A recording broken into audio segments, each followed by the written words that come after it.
Ya, Assalamualaikum warahmatullahi wabarakatuh. Selamat siang, good parent. Bertemu lagi dengan saya, Indra Kinantaka. Saya adalah seorang terapis bicara di Rumah Sakit Umum Daerah Martiwaloyo, Kota Blitar. Ya, hari ini saya ingin berbagi sedikit informasi ya. Ini kebetulan saya sedang di rumah sakit dan tidak terlalu banyak pasien karena adanya pandemi ini.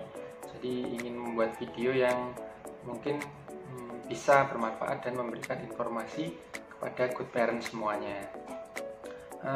Topik bahasan kita hari ini adalah mengenal apa itu speech delay ya.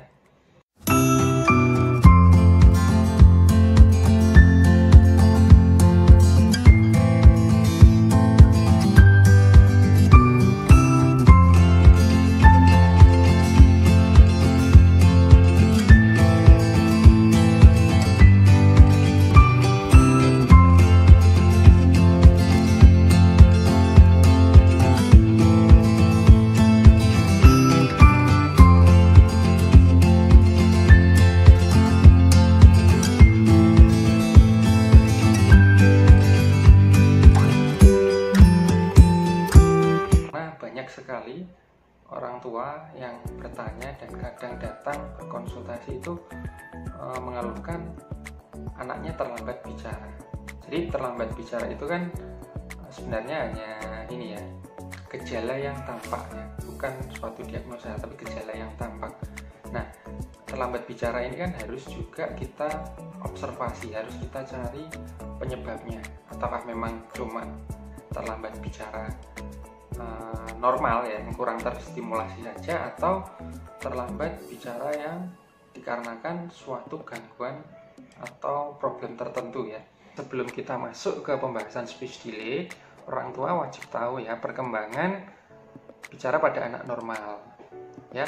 Akan saya jelaskan mulai dari seorang anak yang baru lahir umur 0 bulan sampai nanti umur 1 tahun ya, 1,5 tahun ya. Pertama, refleks vokalisasi. Apa itu refleks vokalisasi? Yaitu refleks menangis ya.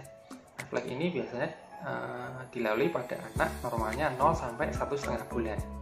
Nah, pada umur 0 sampai 1,5 bulan itu kan bentuk komunikasi anak itu dengan menangis ya. Misalnya dia haus, misalnya dia lapar, pipis, ya, atau minta diperhatikan. Nah, itu biasanya dengan cara menangis. Nah, karena masih berkembang ya, organ bicaranya ini dipakainya masih bisa hanya untuk menangis ya. Otaknya pun juga gitu ya. Umur 1 sampai 1,5 bulan biasanya masih menangis. Setelah itu tahap babbling ya. Babbling itu mengoceh. Nah, itu umur 1,5 sampai 6 bulan ya. Biasanya anak itu di tahapan itu mengoceh, misalnya baba-baba, mama-mama ya. Sudah mulai ada kombinasi ya antara konsonan sama vokal. Misalnya B sama A menggunakan bibirnya, baba-baba, mama-mama, papa-papa. Nah, itu ya. Itu 1,5 sampai 6 bulan. Biasanya belum mengandung arti ya. Itu hanya sekedar refleks ya, kayak mengoceh gitu. Setelah itu ada laling ya. Setelah babbling ada laling, umurnya sekitar 6 sampai 9 bulan. Laling itu hampir mirip babbling tapi lebih matang lagi. Misalnya kalau babbling kan bababa. Nah, kalau laling itu ada konsonan, vokal, konsonan ya. Misalnya mam mam mam mam mam ya. Pap pap pap pap pap, pap ya. Jadi ada tambahannya ya, konsonan di belakangnya, lebih matang daripada babbling. Untuk tahap selanjutnya ada tahap ekolalia. Ekolalia itu meniru ya. Jadi anak sudah ada interaksi dengan lingkungan. Misalnya dia mendengarkan kita ngoceh mama mama mama ya, orang tua mengucapkan itu. Anaknya nanti ada keinginan untuk mengulang ya apa yang dia dengar dari lingkungan itu. Namanya ekolalia ya, jadi mengulang bunyi yang dia dengar dari luar. Atau kadang sudah membentuk kata ya, misalnya minum nom nom nom ya, kita mengucapkan minum, anaknya meniru nom nom nom, nah gitu. tapi terkadang itu belum dipakai untuk berkomunikasi ya, karena dia mengucapkannya ketika dia mendengar kata, meniru saja. Nah, tahap yang terakhir, yaitu tahap perkembangan awal ya, yang setelah tadi ekolali berarti tahap true speech. True speech itu satu kata ya, bisa mengucapkan satu kata. Itu terjadi pada anak umur 1 sampai 1,5 tahun ya. Pada anak umur 1,5 tahun harusnya memang sudah bisa mengucapkan 3 minimal ya, 3 kata sampai 10 kata ya. Misalnya mama, papa, maem ya.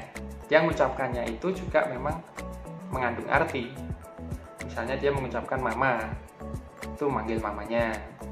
Mengucapkan maem, mengucapkan maem, ingin maem. Mengucapkan papa, manggil papa. Nah, itu tahap true speech. Jadi mengandung arti untuk komunikasi, memenuhi keinginannya atau kebutuhannya. Katanya nggak harus jelas sama persis dengan yang kita ucapkan. Bisa saja dia mengucapkan minum, tapi dia mengucapkan nom, maksudnya minum. Nah, itu sudah masuk tahap true speech ya. Jadi nggak harus lengkap, tapi sudah mengandung makna dan arti bisa kita tangkap ya. Misalnya juga dia mengucapkan da, itu maksudnya geda. Nah, itu sudah mengandung arti. True speech namanya ya, umur 1 sampai 1,5 tahun. Untuk tahapan di atasnya lagi, kalau anak sudah mulai true speech, kita bisa nanti mengejar jumlah kosakatanya ya. Kosakata tahapannya bisa kosakata benda, kosakata kerja, kata sifat, misalnya kata kerja ya, minum, makan, mandi. Kata sifat misalnya jatuh, pecah, tumpah, nah itu ya. Nah, itu nanti bisa kita kejar lagi ke arah jumlah kosakatanya atau merangkai kalimatnya. Ya, ini yang saya bahas, tahapan perkembangan bahasa bicara pada anak normal, tahapan awal. Nah, setelah kita tahu tahapan perkembangan bicara pada anak normal, maka kita juga akan dapat memahami ya, mengamati apakah seorang anak itu mengalami keterlambatan atau tidak ya. Nah, saya akan bahas tanda-tanda dan gejala yang terjadi pada anak speech delay ya biasanya.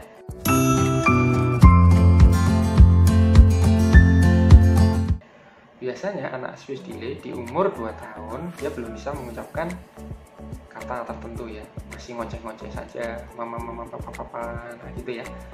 Terus juga sering menghindar ya ketika ditanya ya, karena dia nggak bisa mengucapkan, jadi anak itu menghindar, mengalihkan perhatian. Terus suka menggunakan gestur isyarat ya, lebih suka menggunakan gestur karena mau ngomong sulit, dia menggunakan, misalnya pengen makan dia nunjuk rak piring, atau pengen minum dia ambil gelas. Dia menghindari untuk bicara, lebih banyak menggunakan isyarat ya.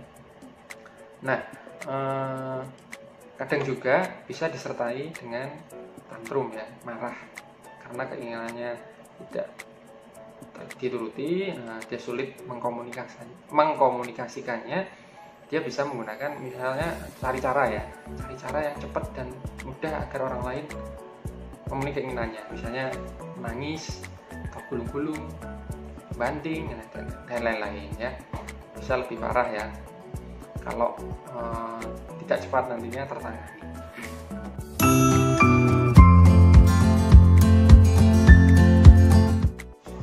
Nah, perlu diketahui juga ya, speech delay itu ada juga speech delay yang murni. Yang murni itu maksudnya tidak disebabkan karena gangguan tertentu, misalnya dengan pendengaran dan lain-lain, tapi karena memang kurang stimulasi yang orang tuanya bekerja tadi, atau sering nonton HP atau gadget dan lain-lain. Biasanya gap ketertinggalannya dengan milestone anak normal tidak terlalu jauh ya. Berbeda dengan speech delay yang karena gangguan ya. Karena gangguan misalnya pendengaran, itu biasanya gapnya lebih jauh ya ketertinggalannya. Nah, harus dibedakan ya mana speech delay-nya. Jadi bagaimana ya membedakan mana yang speech delay murni dan mana yang speech delay karena gangguan tertentu. Yang pertama, kita harus mencari riwayat kasusnya dulu ya. Misalnya dimulai dari ketika hamil.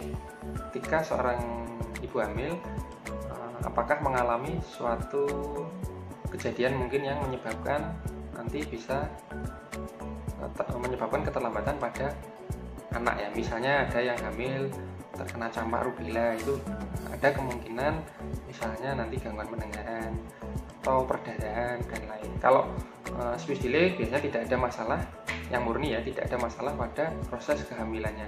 Ketika hamil nggak ada masalah, normal-normal saja, racing kontrol, perkembangan salinan juga ya bagus. Nah itu biasanya salah satu tandanya ketika proses hamil tidak ada masalah. Kedua, proses persalinan. Ketika proses persalinan apakah mengalami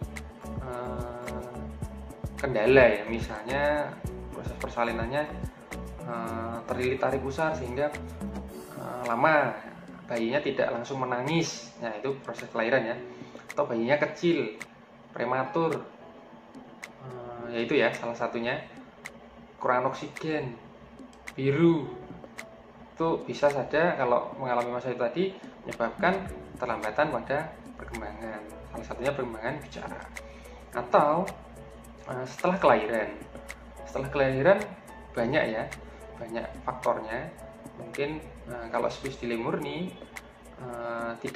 setelah kelahiran tidak ada masalah sakit tertentu, misalnya kejang atau step atau misalnya terjatuh, kepala yang terbentur sehingga kemampuannya menurun, atau juga misalnya tidak mengalami gangguan perkembangan yang lain, misalnya jalannya normal, tidak terlambat juga, atau masih bisa berinteraksi dengan temannya ya, masih ada ketertarikan gitu ya. Tidak juga yang speech delay murni biasanya perkembangannya misalnya dia tidak gangguan pendengaran, misalnya ada bunyi dia respon, disuruh-suruh bisa ya, cuma terlambat belum bisa mengucapkan kata. Biasanya disebabkan mungkin karena pola asuh ya, bisa, atau itu tadi lingkungan yang kurang efektif untuk menstimulasi anak karena orang tua yang sering bekerja, anak kurang terstimulasi, atau diasuh sama pembantu. Ini enggak semua ya, diasuh sama pembantu itu kadang juga pembantunya yang penting anaknya nggak rewel, setelan TV, diputerin TV, yang penting nggak nangis, kenyang, sudah, kurang distimulasi. Berbeda dengan orang tua yang mengasuh sendiri. Tapi tidak semua kondisi menyebabkan seperti itu. Nah, terus juga tidak ada masalah yang lain, misalnya sensoriknya kayak pendengaran tadi, atau masalah di anatominya, misalnya bibir sumbing ya, celah langit atau bibir ya. Itu biasanya juga menyebabkan anak akan mengalami keterlambatan bicara ya kalau ada masalah anatomi. Nah, dipastikan kalau anak speech delay biasanya tidak ada masalah pada anatominya. Terus juga seorang anak speech delay biasanya dapat mengejar ketertinggalan gapnya ya, yang anak misalnya dia terlambatnya umurnya sudah 2 tahun tapi kemampuannya masih setara anak umur 1,5 tahun. Nah nanti umurnya nambah, dia 2,5 tahun, gapnya semakin memendek. Karena tadi selisihnya 6 bulan dari usia normal, nanti tambah usia, tambah mendekatkan usia perkembangannya kepada anak normal, jadi 3 bulan, atau lama-lama nanti jadi anak setara dengan anak normal. Berbeda dengan yang karena gangguan ya. Kalau karena gangguan biasanya gapnya stagnan ya, bukan stagnan ya, terus tambah jauh kalau tidak cepat ditangani dan ditemukan akar masalahnya, problemnya. Misalnya anak gangguan pendengaran biasanya dia terhenti di babbling saja, misalnya umur 2 tahun dia masih babbling. Setelah diobservasi, dicek, oh ternyata dia tidak bisa mendengar dari lingkungan, makanya dia tidak bisa menirukan ya, karena ada masalah di pendengarannya, jadi terhenti di babbling tadi. Selanjutnya speech delay karena manifestasi gangguan lain atau karena gangguan tertentu ya, sehingga menyebabkan ketertinggalannya semakin menjauh ya. Biasanya speech delay karena gangguan tertentu ini contohnya karena autis ya, Down syndrome, mental retardasi, gangguan pendengaran, cerebral palsy, ya, dan gangguan perkembangan lainnya, ya. Biasanya kebanyakan itu. Tapi dengan penanganan yang tepat dan deteksi dini, itu bisa dikurangi ya ketertinggalannya, atau ada juga yang bisa mendekati perkembangan anak normal. Nah, jadi kira-kira penyebab speech delay murni itu karena apa saja ya? Nah, bisa jadi pertama karena pola asuh ya. Nah, pola asuh yang orang tua misalnya sering memberikan gadget ya melebihi waktu batasan screen time ya. Nah, itu efeknya biasanya besar sekali. Yang sering terjadi sih di lapangan seperti itu, sering memberikan gadget dari kecil dan terjadi kebiasaan seperti itu ya, nuntutnya anak bermain gadget terus, hingga ketika tidak dipenuhi keinginannya jadi tantrum, marah, akhirnya orang tua mengiyakan terus. Nah, itu pola asuh yang salah ya.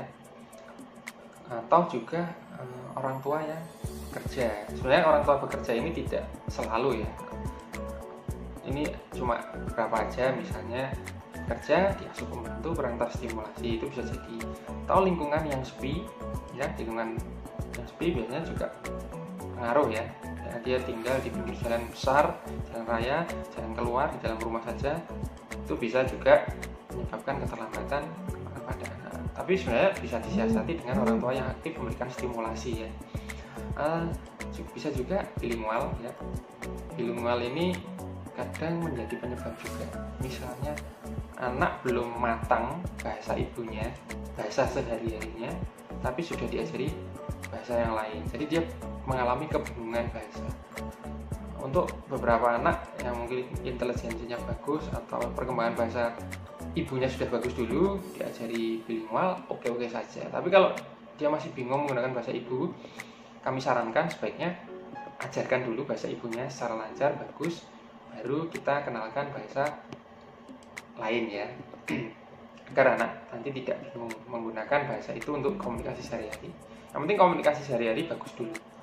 Nah, kalau orang tua bisa membantu men-screening lebih awal di rumah dari video ini, itu akan lebih bagus lagi. Jadi ketika nanti datang atau berkonsultasi dengan ahli, jadi lebih mudah dan cepat nanti pengumpulan datanya.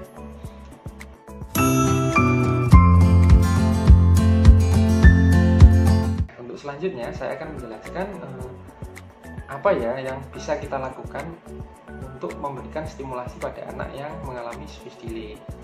Untuk yang dapat dilakukan orang tua di rumah, pertama adalah lakukan komunikasi efektif dengan anak. Komunikasi efektif itu yaitu jalin terus ya komunikasi dengan anak. Ketika anak menginginkan sesuatu, penuhi keinginannya, tapi jangan langsung dipenuhi ya. Maksudnya misalnya dia minta susu ya, kita penuhi keinginannya, tapi anaknya harus berusaha dulu. Misalnya, oh iya kamu mau susu ya, ini bilang apa dulu. Anaknya dituntut ada interaksi ya, ada usaha dulu. Bukan kita penuhi keinginan tapi anaknya baru nunjuk-nunjuk, susu belum bilang susu ya, cuma nunjuk-nunjuk sudah kita ambilkan. Kejadian kadang seperti itu, anaknya baru nangis dan mungkin gitu aja sudah kita ambilkan kebutuhannya. Jangan yang seperti itu ya. Ajak anak untuk berusaha dulu. Ya, dua, sikap orang tua di lingkungan yang menyenangkan ya. Ya, menyenangkan itu mengajak bermain ya, yang seru ya. Jangan ketika anak mengajak bermain kita malah cuma tiduran, malas-malasan ya, tidak merespon ajakan anak. Ya, kita jalin lingkungan yang menyenangkan untuk anak. Terus pemberian makanan yang tepat usia. Maksudnya di sini tadi misalnya anak normal itu bayi 0 sampai 0 ya, umur setengah tahun 6 bulan itu mulai dikenalkan MPASI. Nanti tahapan di atasnya 9 bulan mulai mengenal makanan pendamping yang sudah ada teksturnya ya. Nanti setahun sudah menu sehari-hari. Ya, itu perlu diperhatikan juga ya tahapan perkembangan pemberian makan. Karena kalau salah, kurang terstimulasi sedari kecil itu bisa menyebabkan perkembangan organ bicaranya ya kurang terstimulasi, kurang dirangsang untuk mengunyah misalnya ya, nanti rahangnya jadi lemah ya. Kita blender terus makanannya sampai umur 2 tahun ya, harusnya sudah makan bakso, makan ayam, nah dia cuma makan bubur, nah itu bisa otot-ototnya kurang terstimulasi sehingga lemah ya. Tipsnya selanjutnya bisa menggunakan satu bahasa dulu ya, gunakan satu bahasa ibu sampai lancar, sampai anak bisa ngomong, mungkin perbedaan katanya sudah lumayan ya, 20 kata atau sampai 50 kata, komunikasi sudah mulai lancar. Kenalkan bahasa lain, misalnya bahasa Inggris, bahasa Cina, atau bahasa yang lain-lain ya, jadi tidak bingung bahasa nantinya. Terus atur jarak kehamilan, itu penting juga, karena kalau terlalu berdempetan, perhatian orang tua itu kadang juga kurang ya.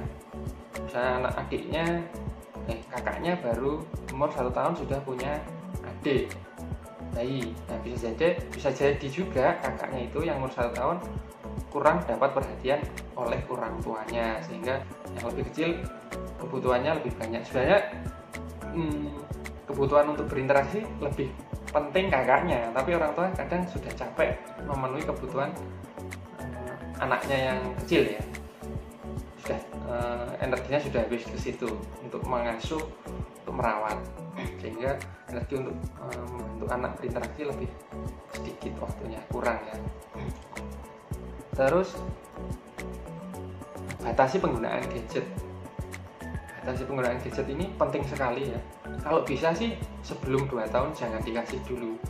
Saran saya, kalau terlalu kecil, anak belum mengerti ya mana pengaturan waktunya. Oh ini sudah cukup, ini belum, itu sulit ya. Kalau biasanya dia sudah senang, mintanya dipenuhi terus. Kalau tidak dipenuhi, ngamuk-ngamuk ya, bisa tantrum. Nah itu tantrumnya itu kalau terus berulang bisa jadi habit dan perilakunya salah ya. Dia memenuhi keinginannya dengan marah-marah tadi. Biasanya lebih ke perilaku ya, menyebabkan perilaku dan dengan perilaku dan keterlambatan bicara juga, karena satu arah ya, nggak ada interaksinya dengan orang. Dia hanya melihat. Berbeda dengan komunikasi secara langsung. Biasanya kalau ada bicara yang salah dikoreksi, kalau ada kejadian sesuatu bisa kita berikan tahu, oh itu apa kejadiannya. Berbeda dengan gadget ya, dia hanya memandang. Dia kadang tahu kalau gadget, misalnya dia menonton video-video warna transportasi, dia tahu oh ini mobil, oh ini warna merah, kuning, hijau, tapi nggak dipakai komunikasi, kan percuma juga ya. Kadang datang dia sudah punya kosakata ini, tapi kan tidak dipakai komunikasi ya, karena dia hanya merekam saja, tapi tidak dipakai untuk komunikasi sehari-hari. Oke. Oh iya, penggunaan HP kalau bisa tadi sebelum 2 tahun jangan dikasihkan. Kalau sudah mau mengasihkan, batasi ya, maksimal kalau sudah 2 tahun 1 jam atau 2 jam dalam sehari, dipecah waktunya, tidak terus-terusan ya. Nanti bisa searching screen time ya, biar lebih jelas pada anak pemberian penggunaan HP itu seperti apa, bisa nanti browsing. Nah, terus juga stimulasi dengan membacakan cerita atau mendongeng sebelum tidur atau setiap waktu ya. Kalau longgar, ajak membaca buku bercerita. Semakin kecil semakin bagus, semakin dini semakin bagus. Saya membuktikan kepada anak saya yang kecil cukup bagus ya, efektif, karena kakaknya sudah punya koleksi buku, jadi kebiasaan bacanya diturunkan ke adiknya. Jadi adiknya masih kecil, masih mulai bisa merangkai, itu sudah main-main buku. Ketika dia sudah mulai bisa bicara, dia sudah mulai tertarik buku ya, sering membaca buku, kita bacakan cerita juga, kita ceritakan, kita dongengkan. Alhamdulillah dia tertarik buku dan juga memiliki perbendaharaan kata yang cukup ya, kadang malah bagus ya, di atas usia perkembangannya. Bagus banget efek dari bercerita dan mendongeng kepada anak. Mulailah sejak dini dan biasakan ya. Ini saran yang mungkin perlu diperhatikan dan dilakukan oleh para parent di rumah. Terus juga mengajak menggunakan bermain mainan edukatif ya. Main edukatif itu itu bisa menjalin interaksi ya dengan anak ya. Kita misalnya main puzzle itu melatih konsentrasinya juga, logikanya juga. Kalau ada gambarnya, misalnya puzzle-nya gambar ayam, nah itu juga bisa untuk mengenalkan kosakata ayam ya. Atau juga untuk yang terakhir, tips yang terakhir yaitu melatih oral motornya ya. Misalnya karena kematangan organ bicaranya belum tercapai, nggak bisa ngunyah, nah itu kita latih ngunyah, gigit-gigit. Atau misalnya masih lemah, itu bisa melatih kemampuan menghisapnya ya, pakai sedotan. Atau latihan oral motor meniup misalnya ya, dengan pakai peluit-peluit, itu bisa untuk meningkatkan kematangan organ bicaranya. Ya, mungkin cukup sekian video penjelasan dari saya tentang apa itu speech delay dan kiat-kiat sederhana yang dapat dilakukan oleh para orang tua di rumah. Semoga memberikan manfaat untuk good parent semua. Bila ada tambahan informasi atau masukan, silahkan komen ya, atau pertanyaan juga bisa sampaikan di kolom komentar. Terima kasih, semoga bermanfaat. Assalamualaikum warahmatullahi wabarakatuh. Selamat siang.